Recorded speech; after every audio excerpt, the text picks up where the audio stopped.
दोस्तों, आपने पहली वीडियो में देख लिया था कि कैसे हमने मरीज का नाड़ी परीक्षण किया तथा हिस्ट्री लेकर डायग्नोसिस किया। उस 20 मिनट की वीडियो को हमने काट कर यानी कि शॉर्ट करके 10 मिनट में दिखाया था। यह वीडियो भी करीबन 30 मिनट की थी, तो हमने इसको शॉर्ट करके अपलोड किया है।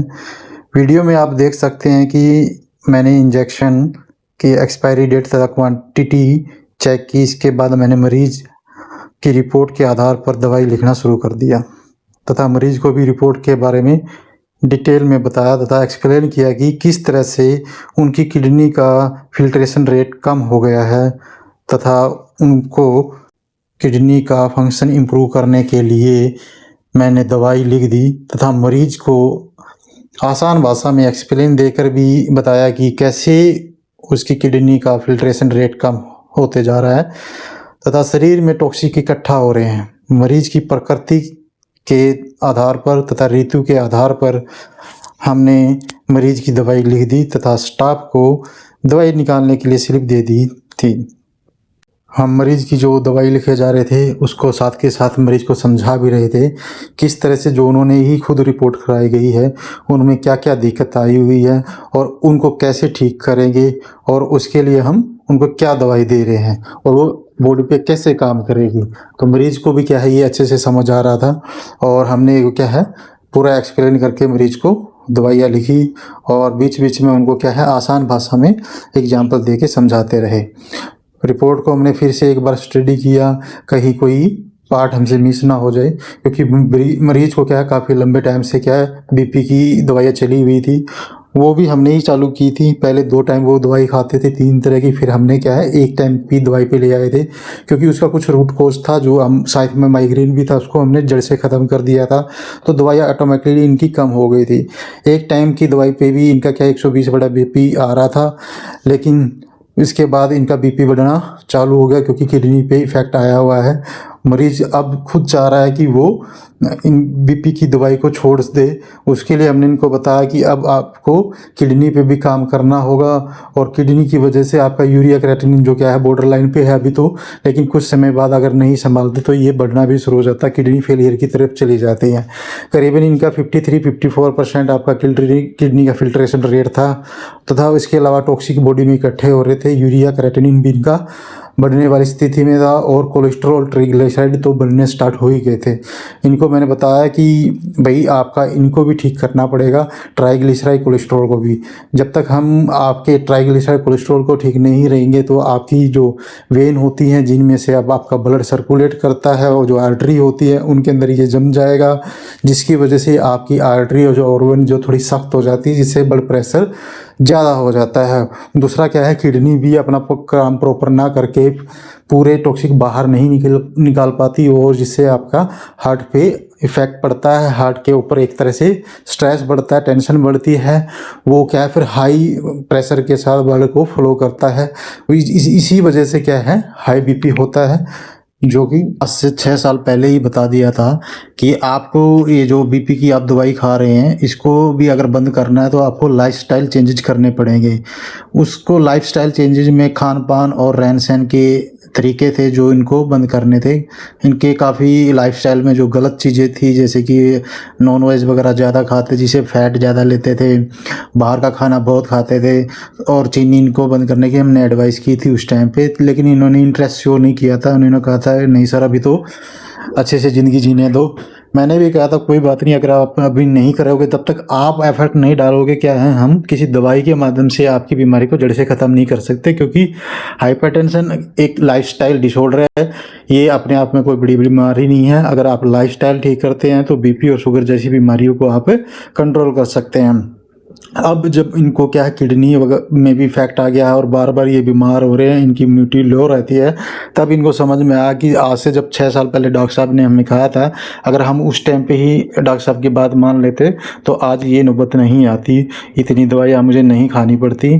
तो अब फाइनली क्या है मरीज ने मान लिया है ठीक है जी आप जैसा कहेंगे मैं वैसा करूँगा, जैसे आप लाइफस्टाइल चेंजेस बताएंगे मैं वैसा करूँगा। तो ये बात डिस्कस करते ये कर ही रहे थे, तभी क्या है हमने क्या है अपना प्रिस्क्रिप्शन पूरा कर लिया था तथा स्टाफ को बुलाकर हमने क्या प्रिस्क्रिप्शन उनको हैंड ओवर कर दिया ताकि वो तब तक दवाई निकाल सकें। जैसे ही मेरा स्टाफ आता है हम उनको प्रिस्क्रिप्शन देते हैं और स्टाफ उसको दवाई निकालने के लिए चला जाता है। और फिर हम इसके बाद मरीज़ को समझाते हैं कि भाई ठीक है, अब आपको जो बीमारी एटलीस्ट करंटली में आपको परेशान कर रही है साइफिलिस, जिसकी वजह से आपको हाथ पैरों में जलन हो रही है, फीवर जैसा आ रहा है, तो इसके लिए अब मैं इंजेक्शन आपको लगा देता हूं। क्योंकि ये जो इंजेक्शन है ये पेनिडुरा एलए का पेनिसिलिन का होता है, थोड़ा हार्ड मेडिसिन होती है। इसको लगाना इतना भी आसान नहीं होता है। एक तो इसको डिजोल्व करना बड़ा मुश्किल होता है। एक हमारे पास में पहले से ही एक पेनिडुरा एलए का इंजेक्शन रखा था, उसको हम ले आए और हमने बताया कि ठीक है ये भी आप पहले लेके आए थे, हमारे पास रह गया था, तो इसकी भी डेट पड़ी है अभी, पहले इसको यूज कर लेते हैं और फिर आपके ये जो आप 5 लेके आए इनको बाद में हम यूज करेंगे। क्योंकि पेनिडुरा एलए का जो है वीकली इसकी डोज होती है, हर रोज नहीं लगा सकते। दूसरी इसकी जो मेडिसिन होती है बड़ी ही हार्ड होती है, तो हमने जो इन्हीं के द्वारा हमें पहले ला के रखा गया था और उन्होंने लगवाया नहीं था, एक छूट गया था, तो वही इंजेक्शन हमने डिजोल्व करना शुरू किया। इसके लिए क्या हमने स्टाफ से 10 ml की बड़ी सिरिंज मंगाई, जिसकी नीडल थोड़ी सी मोटी होती है, करीबन उसमें 18 गज की नीडल होती है। क्योंकि ये हार्ड होने की वजह से इसको क्या है मोटी नीडल का हमें यूज करना पड़ता है। और ये इंजेक्शन हम अच्छे से क्या है घोलते हैं। मरीज को भी पता था कि ये इंजेक्शन लगना है उनको, लेकिन इन्होंने किसी और से नहीं लगवाया, किसी भी और डॉक्टर से नहीं लगवाया। इनको पता है कि ये इंजेक्शन लगाना सबके बस की बात नहीं है, तो ये इन्होंने क्योंकि पहले भी कोशिश की थी किसी और के पास में लोकल डॉक्टर के पास लगवाने की, लेकिन वो लगा नहीं पाए थे क्योंकि इसकी हार्ड बड़ी दवाई जो बड़ी थिक थी। हमने इसको अच्छे से डिजोल्व कर दिया, कुछ पार्ट को हमने डिलीट कर दिया क्योंकि बहुत लेंथी हो गया था। फिर हम इनको क्या है एग्जामिनेशन रूम में ले जाकर इनको इंजेक्शन दिया और इंजेक्शन देने के बाद हम वापस चैम्बर में आ गए, मैं और मरीज दोनों आ गए। क्योंकि आप देख पा रहे हैं क्योंकि हार्ड मेडिसिन की वजह इसका पेन बहुत होता है, मरीज को काफ़ी देर तक मलने पड़ता है। हमने भी उनकी हेल्प की थी, थोड़ा मला था और बाद में मरीज काफ़ी देर तक उसको मलता है क्योंकि हार्ड दवाई क्या है काफ़ी लंबे टाइम तक उसका पेन रहता है। नीडल भी क्या है थोड़ी मोटी यूज करनी पड़ती है, यानी कि 18 गज, वैसे तो इसमें 16 या 14 गज और मिल जाए तो और भी बेटर रहता है, लेकिन वो अवेलेबल नहीं थी, तो हमने 18 गज की आप नीडल के साथ काम चलाना पड़ा। फिर हमने क्या है इनको डाइट चार्ट हमारे डैशबोर्ड से निकाला और डाइट पे ऊपर बात करना शुरू किया कि भी आपको लाइफस्टाइल चेंजेस क्या करने हैं। पहले सबसे पहले हमने क्या मरीज से उनका लाइफस्टाइल पूछा कि वो सुबह से शाम तक क्या खान पान करते हैं, क्या उनका रूटीन है। उन हर चीज़ों को जैसे जैसे मरीज बताता जा रहा था हम उसको बैक साइड में नोट करते जा रहे थे। हम ये इसलिए नोट कर रहे थे कि हमें ये देखना था कि क्या मरीज सही कर रहा है और क्या गलत कर रहा है। जो इनके लाइफस्टाइल में गलत चीज़ें थी वो हमने हटानी थी और जो सही थी उसको एटिटीज रख सकते हैं या थोड़े बहुत जो उसमें मॉडिफिकेशन करना हो हम फाइनली डिसीजन बना पाए। हमने क्या है मरीज की पूरी बात सुनी कि भी वो सुबह की से शाम तक क्या क्या खाते हैं, कब उठते हैं, किस टाइम चाय लेते हैं, कितनी रोटी खाते हैं, कितनी सब्जी खाते हैं और कितना दोपहर में खाते हैं, कितना शाम के टाइम खाते हैं और कितना वो पैदल चलते हैं।